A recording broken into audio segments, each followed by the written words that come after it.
দর্শক,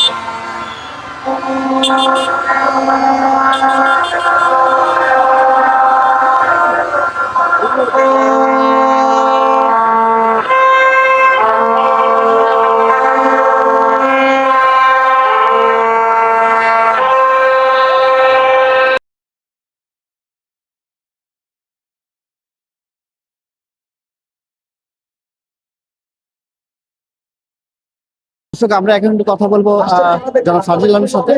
ফাজিল ভাই, খেলা দেখছেন আজকে, আর্জেন্টিনা কিন্তু অলরেডি এক গোলে এগিয়ে আছে, কি বলবেন? মানে জেতার সম্ভাবনা কি বেশি? না, আর্জেন্টিনা তো জিতবেই। আমরা আশা করছি যে 3-0 গোলে জিতবে এবং বাকি দুইটা গোল আমাদের অন্যান্য যারা স্ট্রাইকার্স আছে তারা করবে, কারণ তাদেরও বুস্ট আপ হওয়া প্রয়োজন। আর আর্জেন্টিনা অ্যাজ এ টিম ওই বুস্ট আপটা যদি হয়, আমরা বিশ্বাস করি এটা ফাইনাল পর্যন্ত নিয়ে যাবে। ব্রাজিলের সমর্থকদের উদ্দেশ্যে কি বলবেন? তাদের জন্য শুভকামনা। আমরা চাই যে দুনিয়া থেকে বিদায় নেওয়ার আগে তাদের এক্সামিশনটা যেন আমরা দেখে যেতে পারি। যদিও এবার টিম খুব একটা স্ট্রং না, তারপর আমরা নেইমারের সুস্থতা কামনা করছি এবং একটা ভালো খেলা চাচ্ছি।